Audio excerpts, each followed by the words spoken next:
आज मैं एक बेहद महत्वपूर्ण विषय पर विशेषकर देश की माताओं, बहनों और बेटियों से बात करने के लिए आया हूं।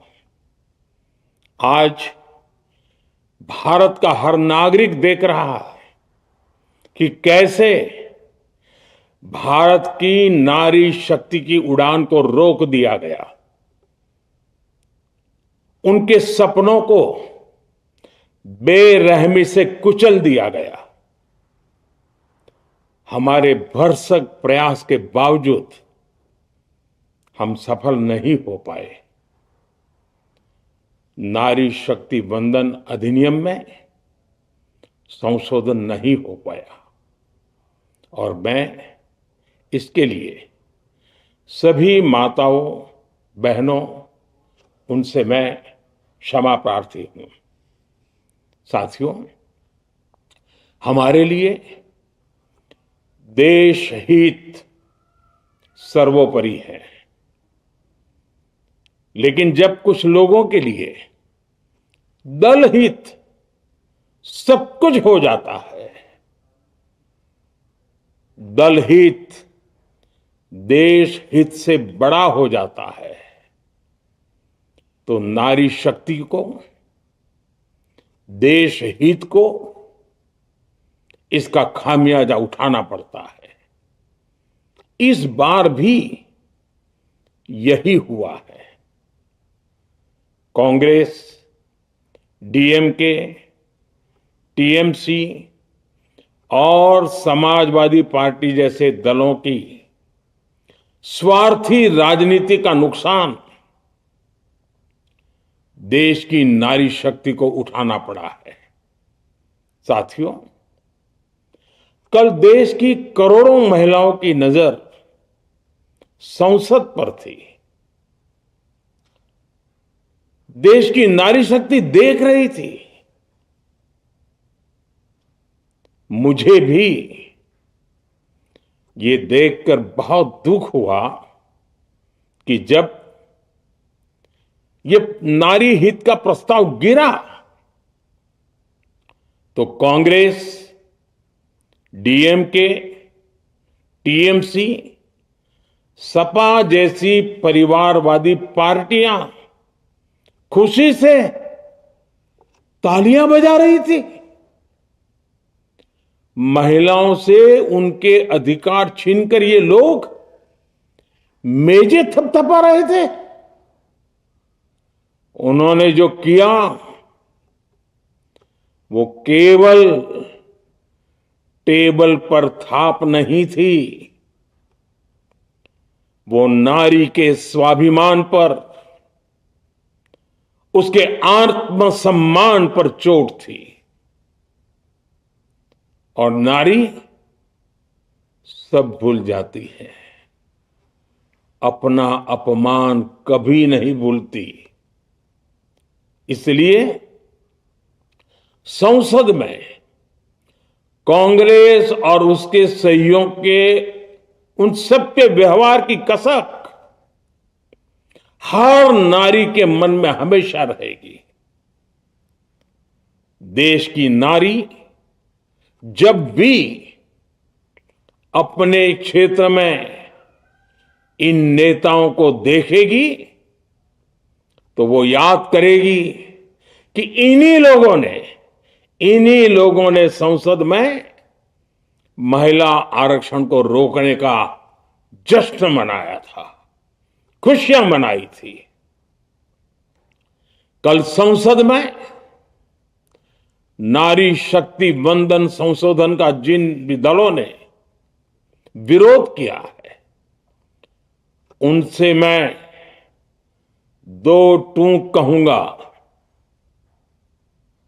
ये लोग नारी शक्ति को फॉर ग्रांटेड ले रहे हैं। वो ये भूल रहे हैं कि 21वीं सदी की नारी देश की हर घटना पर नजर रख रही है। वो उनकी मंशा भांप रही है और सच्चाई भी भली भांति जान चुकी है। इसलिए महिला आरक्षण विरोध करके जो पाप विपक्ष ने किया है, इसकी उन्हें सजा जरूर मिलेगी। इन दलों ने संविधान निर्माताओं की भावनाओं का भी अपमान किया है और जनता द्वारा इसकी सजा से भी वो बच नहीं पाएंगे। साथियों, सदन में नारी शक्ति वंदन संशोधन किसी से भी कुछ छीनने का नहीं था। नारी शक्ति वंदन संशोधन हर किसी को कुछ न कुछ देने का था, देने के लिए संशोधन का था। ये 40 साल से लटके हुए नारी के हक को 2029 के अगले लोकसभा चुनाव से उसका हक देने का संशोधन था। नारी शक्ति वंदन संशोधन 21वीं सदी के भारत की नारी को नए अवसर देने, नई उड़ान देने, उसके सामने से बाधाएं हटाने का महायज्ञ था। देश की 50% यानी आधी आबादी को उसका अधिकार देने का साफ नियत के साथ, ईमानदारी के साथ किया गया एक पवित्र प्रयास था। नारी को भारत की विकास यात्रा में सहयात्री बनाने और सबको जोड़ने का प्रयास था। नारी शक्ति वंदन संशोधन समय की मांग है। नारी शक्ति वंदन संशोधन उत्तर, दक्षिण, पूरब, पश्चिम सभी राज्यों की, हर राज्य की शक्ति में समान वृद्धि का प्रयास था। ये संसद में सभी राज्यों की आवाज को अधिक शक्ति देने का प्रयास था।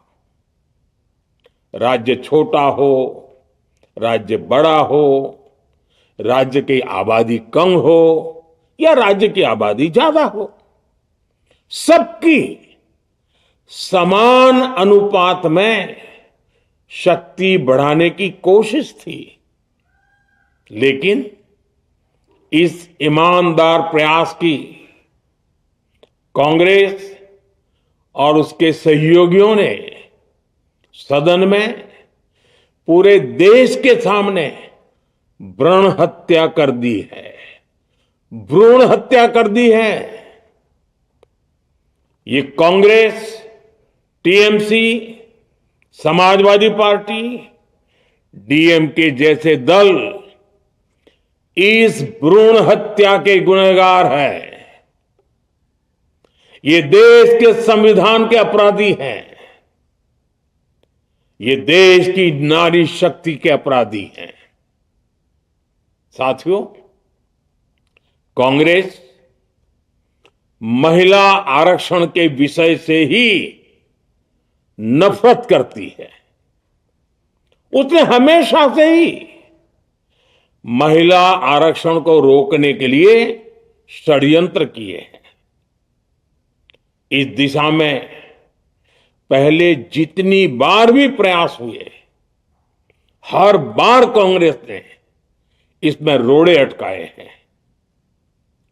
इस बार भी कांग्रेस और उसके साथियों ने महिला आरक्षण को रोकने के लिए एक के बाद एक नए झूठ का सहारा लिया।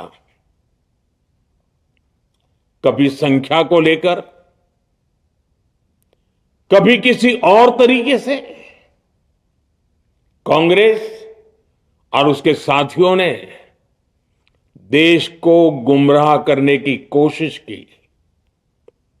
ऐसा करके इन दलों ने भारत की नारी शक्ति के सामने अपना असली चेहरा सामने ला दिया है, अपना मुखौटा उतार दिया है।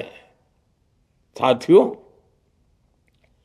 मुझे व्यक्तिगत तौर पर आशा थी कि कांग्रेस अपनी दशकों पुरानी गलती सुधारेगी। कांग्रेस अपने पापों का प्रायश्चित करेगी। लेकिन कांग्रेस ने इतिहास रचने का, महिलाओं के पक्ष में खड़े होने का अवसर खो दिया। कांग्रेस खुद देश के अधिकांश हिस्सों में अपना वजूद खो चुकी है। कांग्रेस परजीवी की तरह क्षेत्रीय दलों की पीठ पर सवार होकर खुद को जिंदा रखे हुए है। लेकिन कांग्रेस ये भी नहीं चाहती कि क्षेत्रीय दलों की ताकत बढ़े।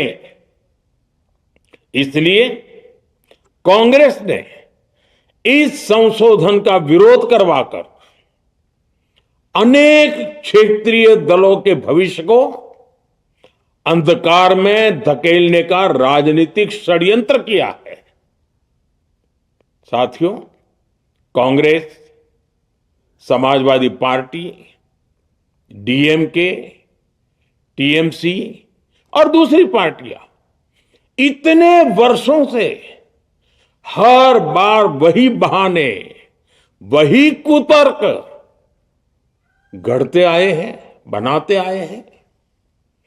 कोई न कोई टेक्निकल पेंच फंसाकर ये महिलाओं के अधिकारों पर डाका डालते रहे हैं। देश राजनीति का ये भद्दा पैटर्न बराबर समझ चुका है और उसके पीछे की वजह भी जान चुका है। भाइयों बहनों, नारी शक्ति वंदन अधिनियम के विरोध की एक बड़ी वजह है इन परिवारवादी पार्टियों का डर। इन्हें डर है अगर महिलाएं सशक्त हो गई तो इन परिवारवादी पार्टियों का नेतृत्व खतरे में पड़ जाएगा। ये कभी नहीं चाहेंगे कि उनके परिवार के बाहर की महिलाएं आगे बढ़े। आज पंचायतों में, लोकल बॉडीज में जिन हजारों लाखों महिलाओं ने अपनी क्षमता को साबित किया है, जब आगे बढ़कर लोकसभा और विधानसभाओं में आना चाहती हैं, देश की सेवा करना चाहती है, परिवारवादियों के भीतर उनसे असुरक्षा की भावना बैठी हुई है। परिसीमन के बाद महिलाओं के लिए कहीं ज्यादा सीटें होगी, महिलाओं का कद बढ़ेगा। इसलिए इन लोगों ने नारी शक्ति वंदन संशोधन का विरोध किया है। देश की नारी शक्ति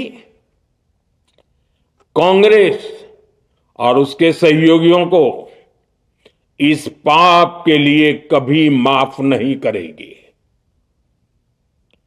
मेरे प्रिय देशवासियों, कांग्रेस और उसके साथी दल डिलिमिटेशन पर लगातार झूठ बोल रहे हैं। ये इस बहाने विभाजन की आग को सुलगाना चाहते हैं, क्योंकि बांटो और राज करो, कांग्रेस ये पॉलिटिक्स अंग्रेजों से विरासत में सीख कर आई है और कांग्रेस आज भी उसी के सहारे चल रही है। कांग्रेस ने हमेशा देश में दरार पैदा करने वाली भावनाओं को हवा दी है। इसलिए यह झूठ फैलाया गया कि डीलिमिटेशन यानी परिसीमन से कुछ राज्यों को नुकसान होगा, जबकि सरकार ने पहले दिन से स्पष्ट किया है कि न किसी राज्य की भागीदारी का अनुपात बदलेगा, न किसी का रिप्रेजेंटेशन कम होगा, बल्कि सभी राज्यों की सीटें समान अनुपात में ही बढ़ेगी। फिर भी कांग्रेस, डीएमके, टीएमसी और समाजवादी पार्टी जैसे दल इसे मानने को तैयार नहीं हुए। साथियों, ये संशोधन बिल सभी दलों और सभी राज्यों के लिए एक मौका था, एक अवसर था। ये बिल पास होता तो तमिलनाडु, बंगाल, यूपी, केरला हर राज्य की सीटें बढ़ती, लेकिन अपनी स्वार्थी राजनीति की वजह से इन दलों ने अपने राज्यों के लोगों को भी धोखा दे दिया। जैसे कि डीएमके के पास मौका था कि वो और ज्यादा तमिल लोगों को सांसद विधायक बना सकती थी, तमिलनाडु की आवाज और मजबूत कर सकती थी, लेकिन उसने वो मौका खो दिया। टीएमसी के पास भी बंगाल के लोगों को आगे बढ़ाने का मौका था, लेकिन टीएमसी ने भी ये मौका गंवा दिया। समाजवादी पार्टी के पास भी मौका था कि वो महिला विरोधी छवि होने के दाग को कुछ कम कर सके, लेकिन सपा भी इसमें चूक गई। समाजवादी पार्टी लोहिया जी को तो पहले ही भूल चुकी है। सपा ने नारी शक्ति वंदन संशोधन का विरोध करके लोहिया जी के सारे सपनों को पैरों तले रौंद दिया है। सपा महिला आरक्षण विरोधी है। ये यूपी की और देश की महिलाएं कभी नहीं भूलेगी। साथियों, महिलाओं के आरक्षण का विरोध करके कांग्रेस ने फिर एक बात सिद्ध कर दी है। कांग्रेस एक एंटी रिफॉर्म पार्टी है। 21वीं सदी के विकसित भारत के लिए जो भी निर्णय, जो भी रिफॉर्म जरूरी है, जो भी निर्णय देश ले रहा है, कांग्रेस उन सब का विरोध करती है, उसे खारिज कर देती है, उस काम के अंदर खलल डालती है। यही कांग्रेस का इतिहास है और यही कांग्रेस की नेगेटिव पॉलिटिक्स है। साथियों, ये वही कांग्रेस है जिसने जनधन, आधार, मोबाइल, स्त्री शक्ति का विरोध किया। कांग्रेस ने डिजिटल पेमेंट्स का विरोध किया। कांग्रेस ने जीएसटी का विरोध किया। कांग्रेस ने सामान्य वर्ग के गरीबों को आरक्षण का विरोध किया। कांग्रेस ने ट्रिपल तलाक के विरुद्ध कानून का विरोध किया। कांग्रेस ने आर्टिकल 370 हटाने का विरोध किया। हमारा संविधान, हमारे कोर्ट जिस यूनिफॉर्म सिविल कोड, समान नागरिक आचार संहिता को, यूसीसी को जरूरी बताते हैं, कांग्रेस उसका भी विरोध करती है। रिफॉर्म का नाम सुनते ही कांग्रेस विरोध की तख्ती लेकर दौड़ पड़ती है। ऐसा कोई भी काम जिससे देश मजबूत होता है, कांग्रेस उसमें बाधाएं खड़ी करने के लिए पूरी शक्ति लगा देती है। Congress one nation one election का विरोध करती है। कांग्रेस देश में घुसपैठियों को भगाने का विरोध करती है। कांग्रेस मतदाता सूची के शुद्धिकरण एसआईआर का विरोध करती है। कांग्रेस वक्फ बोर्ड में रिफॉर्म का विरोध करती है। साथियों, कांग्रेस ने शरणार्थियों को सुरक्षा देने वाले सीएए कानून तक का विरोध किया। इस पर झूठ बोलकर, अफवाहें फैलाकर देश में बवंडर खड़ा कर दिया। कांग्रेस माओवादी नक्सली हिंसा को समाप्त करने के देश के प्रयासों में भी रुकावटें डालती है। कांग्रेस का एक ही पैटर्न रहा है, कोई भी रिफॉर्म आए तो झूठ बोलो, भ्रम फैलाओ। इतिहास साक्षी है, कांग्रेस ने हमेशा यही नेगेटिव रास्ता चुना है। साथियों, जो भी कार्य देश के लिए जरूरी फैसला होता है, कांग्रेस इसको कारपेट के नीचे डाल देती है। कांग्रेस के इसी रवैये की वजह से भारत विकास की उस ऊंचाई पर नहीं पहुंच पाया जिसका भारत हकदार है। आजादी के समय उस दौर में हमारे साथ और भी कई देश आजाद हुए थे।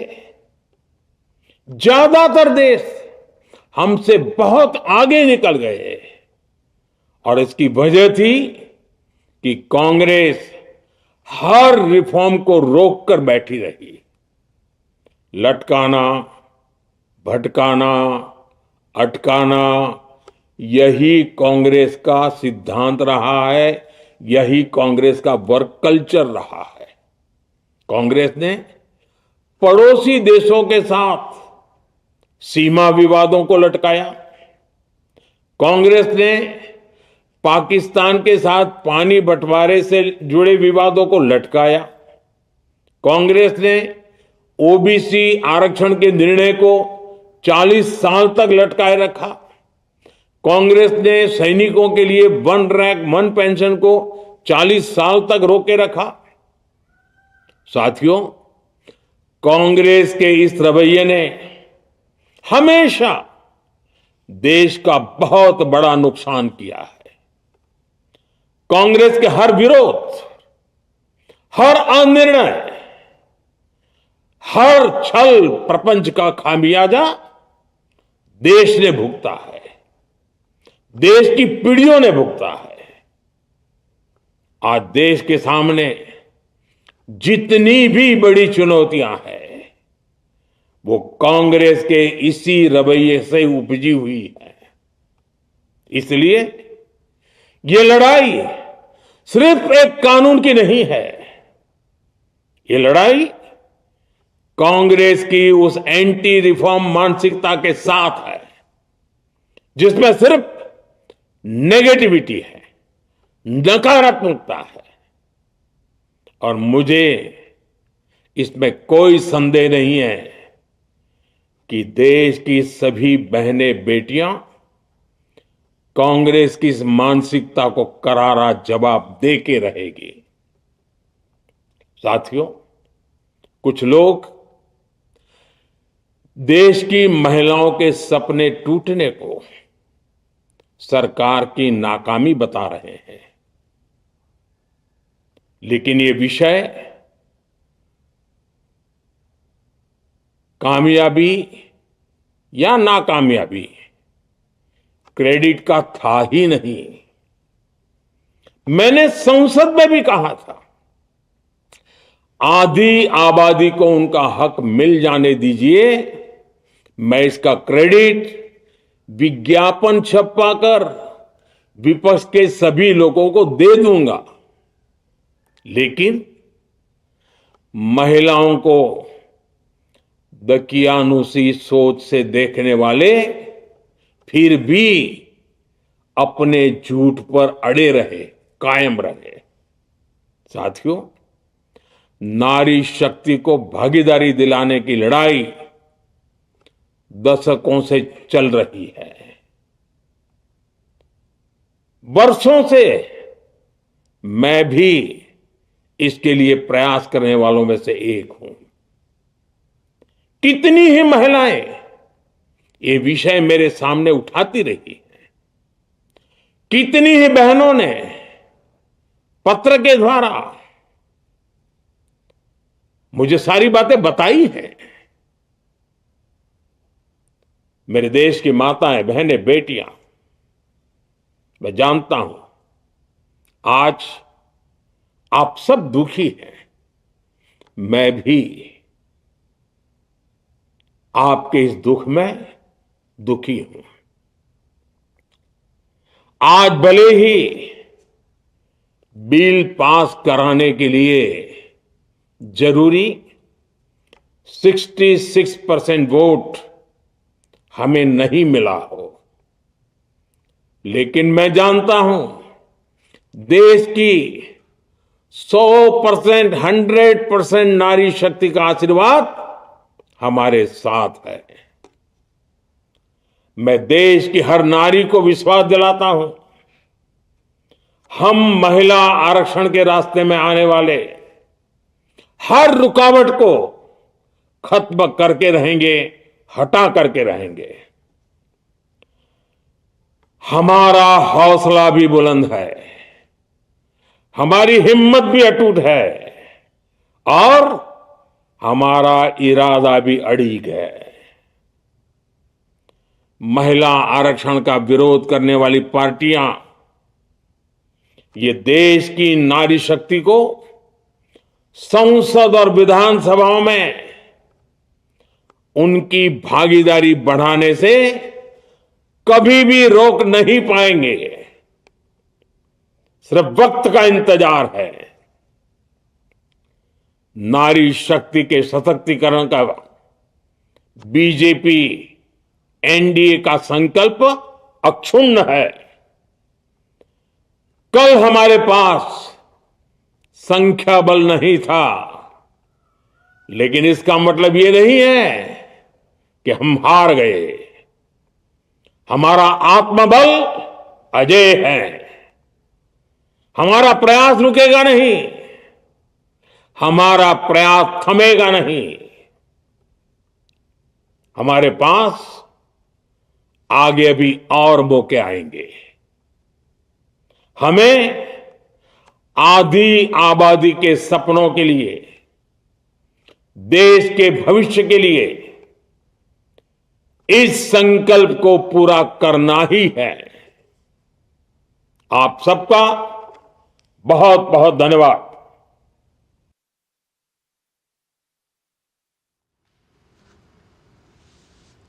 तो आप देख रहे थे प्रधानमंत्री नरेंद्र मोदी का राष्ट्र के नाम संबोधन। बहुत ही